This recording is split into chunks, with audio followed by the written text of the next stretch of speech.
Bismillahirrahmanirrahim. Assalamualaikum warahmatullahi wabarakatuh. Sobat semua, sahabat, bolo, konco, hari ini kita ketemu lagi meskipun secara virtual, secara online.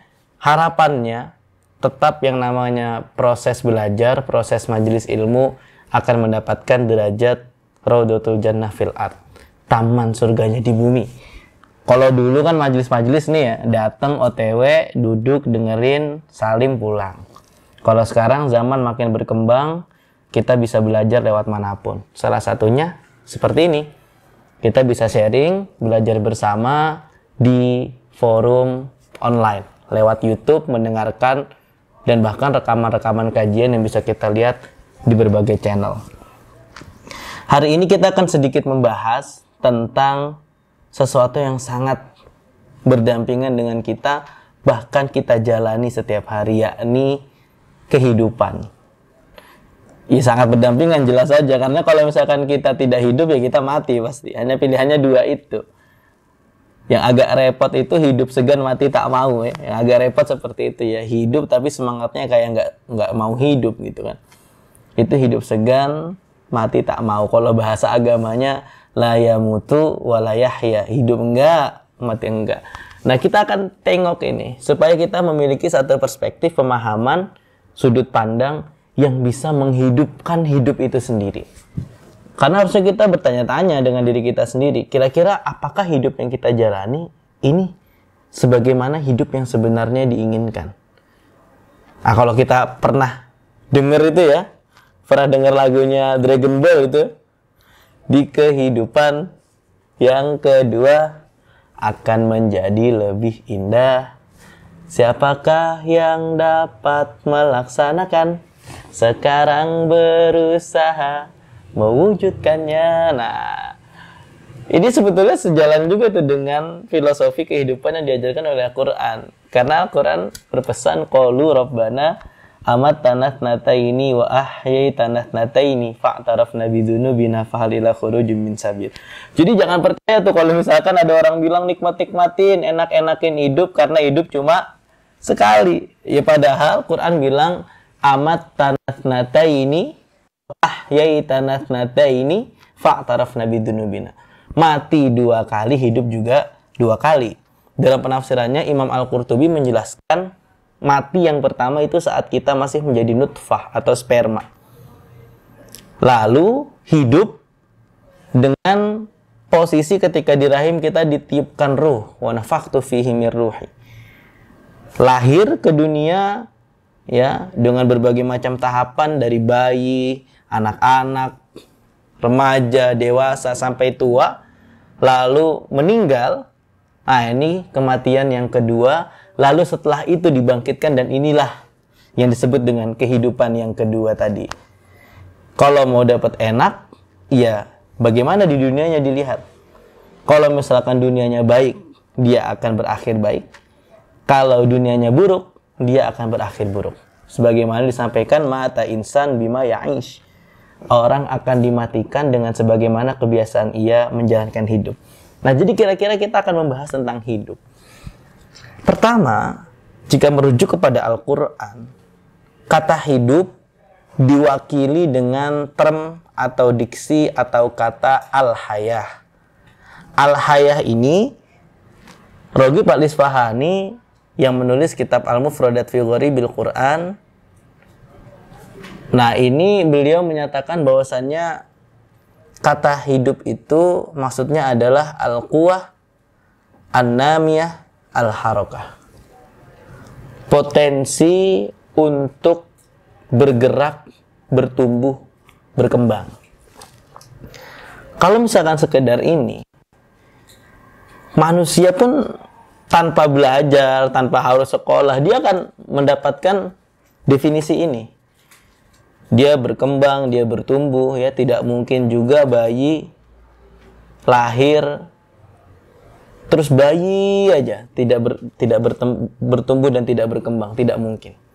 Tetapi pasalnya, kalau seperti ini, maka kita tidak ada perbedaannya dengan hewan ataupun tumbuhan. Karena hewan dan tumbuhan Ini juga bertumbuh dan berkembang dengan caranya sendiri. Maka dari itu, ada diksi lain yang menggambarkan kehidupan al-hayawan. Nah, al-hayawan ini al-quwah, al-aqliyah, al-amaliyah. Jadi, hidup bukan hanya sekedar tumbuh, berkembang, atau bergerak, tetapi bagaimana mengalirkan, mendistribusikan segala potensi yang telah Allah titipkan kepada kita ini menuju tindakan yang amal soleh, tindakan yang memberikan sebuah kemaslahatan dan kemanfaatan. Kenapa demikian? Karena dengan itulah tanda kita menggunakan akal kita. Ya, sebagaimana kita sering dengar ya, hudam minal bayinati. Jadi Quran itu menjadi petunjuk dan penjelas. Wa bayyinati minal huda wal furqan, dan juga menjadi pembeda mana yang hak dan mana yang batil. Sehingga dengan kemampuan ini, hidup kita bukan hanya sekedar tumbuh dan berkembang, tetapi memiliki nilai penghambaan sekaligus ibadah kepada Allah Subhanahu wa Ta'ala. Nah, biasanya ya teman-teman, kalau misalkan kita merasa sesuatu itu penting disampaikan, mesti nggak cuma sekali, ya kayak konco-konco, bolo-bolo semuanya teman.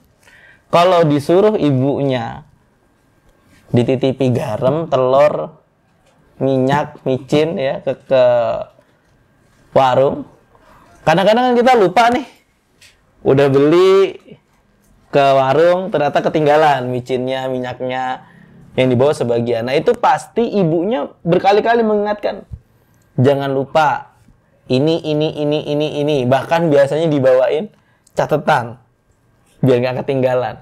Nah, indikasi pentingnya sesuatu itu diingatkan secara berulang-ulang. Kalau dalam Quran, misalkan kita lihat di dalam surah Ar-Rahman, ayat fabi ayyi ala'i rabbikuma tukadziban. Ini kan diulang berkali-kali. Itu menandakan bahwasanya memang manusia mesti bakal mengingkari yang namanya nikmat. Ya, pasti akan mengingkari nikmat. Bahkan di ayat yang lain, wa in ta'uddu ni'matallahi la tuhsuha, diakhiri dengan dua diksi yang berbeda. Ada innal insana ladzalumun kafar, ada innallaha laghafurur rahim. Diingatkan dua kali. Nah, sama kata al-hayah, kata kehidupan atau hidup, itu diulang berkali-kali. Ada kurang lebih pengulangan atau repetisi sebanyak 168 kali dalam 49 surah yang berbeda. Nah, ini menunjukkan kehidupan memang menjadi satu hal yang penting. Bahkan dalam redaksi-redaksinya ada yang diingatkan wamal hayatud dunya illa la'ib walahu, bahwasanya hidup di dunia ini adalah permainan dan senda gurau. Atau dibalik, wamal hayatud dunya illa lahu wa la'ib. Ada wamal hayatud dunya illa mata'ul ghurur. Ada la taghurrannakumul hayatud dunya wa la yaghurrannakum billahil ghurur. Dan semua redaksi ini memberikan penjelasan kepada kita jika dunia ini memang banyak tipu-tipu. Makanya dulu sempat viral juga tuh, dunia tipu-tipu ya, lagunya Yura Yunita itu. Nah, ini memang keadaannya seperti itu. Banyak sekali yang terkecoh, banyak sekali yang tergocek dengan sesuatu yang sementara, dengan sesuatu yang kita anggap ini adalah hal yang final yang bisa kita capai. Padahal hidup hanya sementara. Maka dari itu, tadi diingatkan secara definitif, kita mesti memahami jika hidup bukan hanya tumbuh dan berkembang dan bergerak, tetapi lebih dari itu, bagaimana caranya tumbuh dan berkembang dan pergerakan kita ini satu nafas dengan niatan untuk mengabdi kepada Allah Subhanahu wa Ta'ala yang diimbangi dengan kemanfaatan pada manusia lain. Kalau misalkan kita hanya fokus kepada sesuatu yang tidak bisa kita capai, kita akan kesulitan sendiri. Misalkan kita iri dengan kehidupan orang lain, kita iri dengan kondisi orang lain, kita iri dengan keberadaan harta benda orang lain, maka ini akan membuat hidup kita semakin sulit dan tidak enjoy. Tadi ya, wa mal hayatud dunya illa la'ib walahu. atau la taghurrannakumul hayatud dunya wa la yaghurrannakum billahil ghurur. Prinsipnya seperti ini. Kenapa disebut dunia ini permainan? Tapi sederhananya adalah bermain tapi jangan main-main, atau kita akan dipermainkan. Ya kayak adik-adik teman-teman misalkan ya di tongkrongan main Mobile Legend, itu kan main ya. Harusnya main ini kan happy, harusnya main itu seneng. Tapi ternyata ketika kalah marah-marah. Ketika ada temennya yang beban, yang agak telat mikir, yang dibilangin susah, dia akan katain itu temennya. Jadinya kan kayak nggak main lagi, kayak serius banget. Nah hidup itu seperti itu. Ada waktunya bercanda, ada waktunya serius ya. Kalau kata Nabi sa'atan wa sa'atan, ada waktunya masing-masing. Waktunya ibadah, waktunya bercanda, waktunya kumpul keluarga, family time, lakukan dengan baik. Tetapi dengan serius semua itu dilakukan. Ibadah ya ibadah yang serius, belajar ya belajar yang serius. Kita aja bisa loh main game, tapi serius. Tujuannya apa? Biar menang. Kadang sudah serius aja belum tentu menang. Ini kan agak repot nih. Akhirnya kita mulai mencari teman yang jago. Kita mulai tutorial skill ya.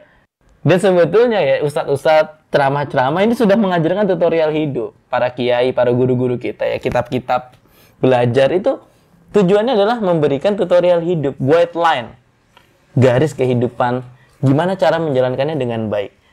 Nah, jadi jangan sampai tergocek.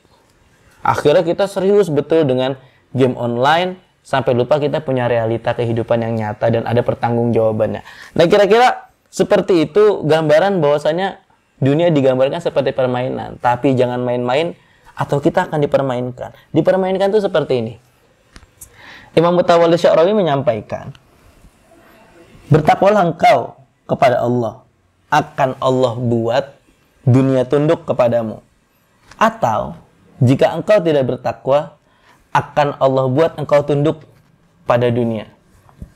Nah, ini mengerikan sekali teman-teman. Maksudnya adalah kalau kita jauh dari proses takwa, dari kekuatan batin, kekuatan hati yang diiringi dengan ibadah-ibadah, maka kita akan dibuat takut dengan dunia. Semua diperhitungkan dengan aspek yang konsekuensi gitu ya. Misalkan saya besok makan apa, saya besok mau bagaimana, kalau tidak begini nanti tidak begitu. Bahkan kita sampai rela meninggalkan ibadah dengan alasan kerja atau mencari uang. Nah, ini kita dibuat takut oleh dunia, seolah-olah kita telah menggantungkan hidup kita kepada sesuatu selain Allah. Maka dari itu, term atau diksi Tuhan di dalam Al-Quran itu dibagi dua. Ada Rabbun, ada Ilahun. Kalau Rabbun, ini Allah sebagai pengayom, pemberi rezeki, menganugerahi hidup dan berbagai fasilitasnya. Ilahun, ini Allah sebagai zat yang ditakuti, sifat-sifat jalaliyah. Memberikan azab, memberikan perhitungan, memberikan ganjaran bagi yang beramal soleh dan siksaan bagi yang tidak beramal soleh. Maka, kalau kita sampai menggantungkan diri kita kepada pekerjaan dan meninggalkan ibadah, kita secara tidak langsung sudah menjadikan pekerjaan atau proses kita mencari uang itu sebagai Rabbun, sebagai penyangga kehidupan kita. Nah, jangan sampai itu terjadi. Sehingga diingatkan berkali-kali oleh Al-Quran. Wa mal hayatud dunya illa la'ib walahu. Di antara cara kita bisa memahami kehidupan itu butuh bekal-bekal seperti ini. Nah, adalah dengan belajar. Waduh, ngantuk Mas Ustadz, capek Mas Ustadz. Ya, kayaknya ngapain aja capek gitu. Kalau misalkan tidur ya, tidur terus juga capek. Kerja terus juga capek. Main terus juga capek. Nah, persoalannya adalah bagaimana kita memanajemen rasa capek itu tetapi meninggalkan nilai manfaat. Misalkan, kerja dari pagi sampai malam. Kerja terus, iya. Lembur juga iya. Cuman kerasa nggak kadang kayaknya income segitu-gitu aja, udah gitu sampai meninggalkan ibadah, sampai meninggalkan amal baik. Ini kan meruginya dua kali, rugi waktu, rugi tenaga, dan tidak banyak kemanfaatan yang bisa kita terima. Nah, sehingga Islam mengajarkan work-life balance itu, hidup seimbang. Ya, wabtaghi fima ataqallahu ad-daral akhirah wa la tansa nasibaka minad dunya. Cari utamanya itu adalah tentang darul akhirah, bagaimana akhirat kita, wa la tansa nasibaka minad dunya, jangan lupa bagianmu di dunia. Nah, hal-hal seperti inilah yang menjaga keseimbangan kita dalam hidup. Selanjutnya, kenapa perlu dengan ilmu? Imam Syafi'i berpesan, wa man fatahu ta'lim waqta syababi fakabbir alaihi arba'an liwafatih. Kalau semangat belajar kita ini pupus di waktu syabab, di waktu muda, masih segar ya, fakabbir alaihi arba'an liwafatih, maka bertakbirlah 4 kali karena dia sejatinya sudah mati. Ini unik ya.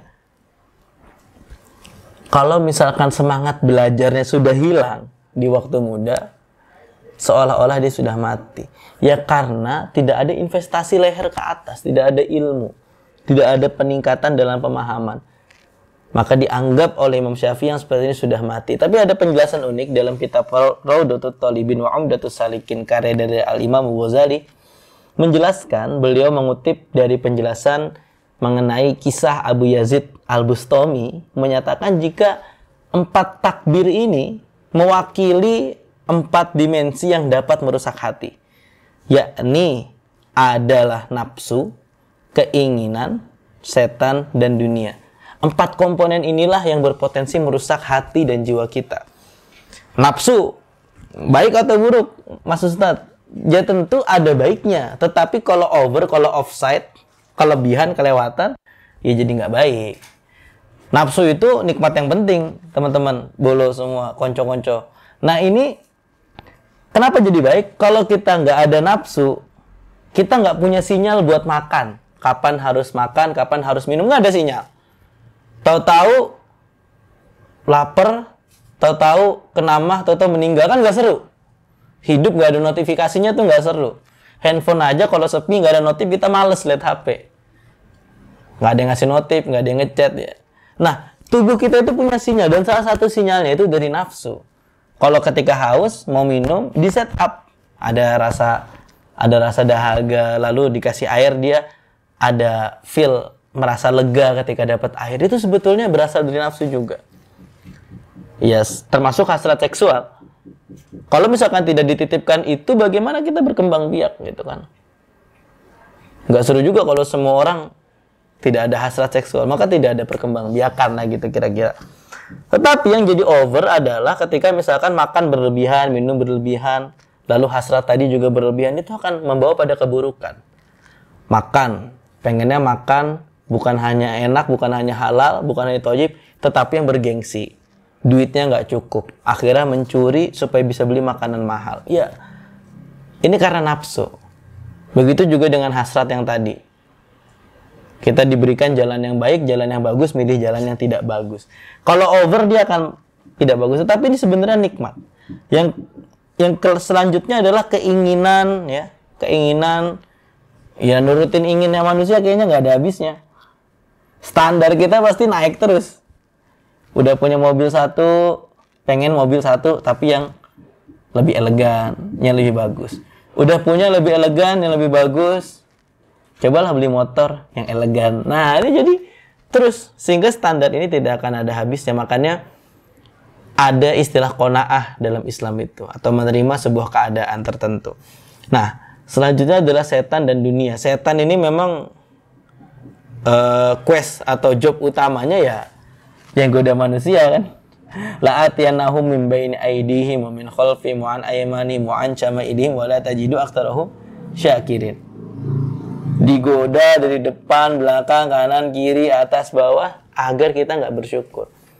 Ini menarik nih teman-teman. Ketika dilafatkan di situ wala tajidu aktsarahum syakirin. Ini adalah level godaan setan yang paling atas. Katakan begini. Anggaplah sebuah dialog imajiner ya, atau gambaran imajiner. Divisualisasikan sendiri dalam benak sahabat, teman-teman yang mendengarkan.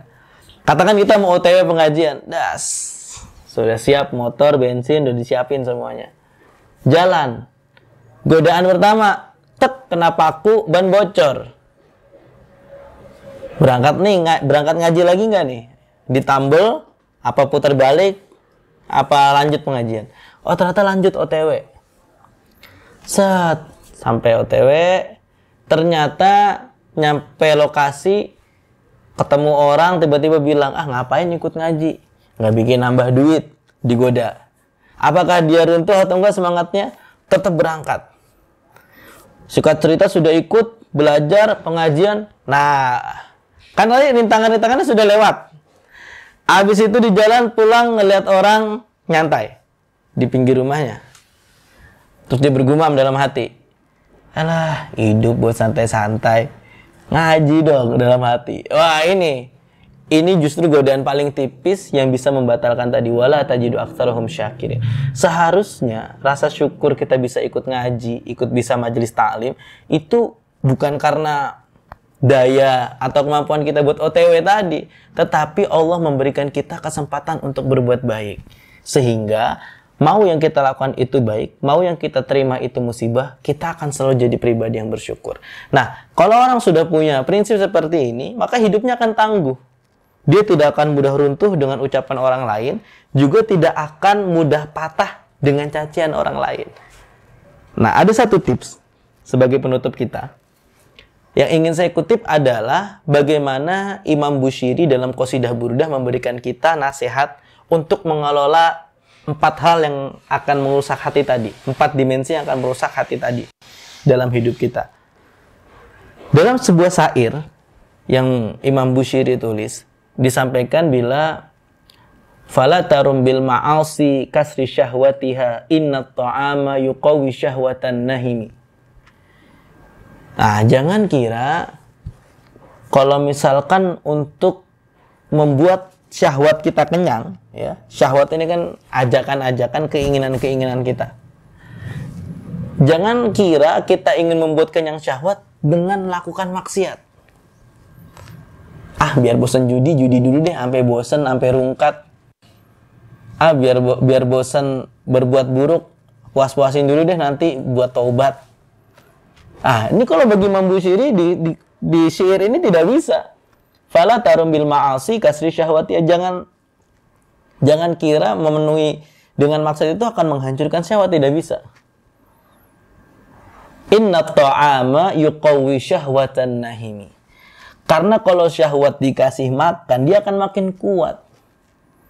Kalau orang serakah diturutin, ya dia akan makin serakah. Tidak bisa ya, tidak bisa. Jadi memang kalau urusannya dengan seperti ini harus di-cut, harus dipotong, harus dihentikan sedini mungkin. Dan jangan beri ruang kesempatan untuk itu. Nah, selanjutnya syairnya wa nafsu katifli in tahmilhu syabba ala hubbir radha'i wa in taftimhu yanfatimi. Nafsu itu persis dengan bayi yang lagi disusui. Katifli in tahmilhu syabba ala hubbir radha' wa in taftimhu yanfatimi. Kalau dia tidak disapih, ya, bayi ini kalau tidak disapih dari ASI, dia akan minum ASI terus, tidak akan berhenti. Tetapi kalau dia di stop, ya disapih, dia akan berhenti. Wa in taftimhu yanfatimi. Nah, seperti itu pula cara kita menyikapi keburukan-keburukan dan syahwat di dunia itu. Mesti dipotong, mesti di-cut sebisa mungkin. Kira-kira itu diskusi kita pada hari ini. Semoga bisa memberikan satu insight baru dan terbuka ya kolom diskusi. Kita sama-sama saling mengkoreksi dan saling mengingatkan. Ta'awanu 'alal birri wat taqwa. Tolong menolong dalam kebaikan. Semoga ada manfaatnya. Wallahul muwaffiq ila aqwamit thoriq. Wassalamualaikum warahmatullahi wabarakatuh.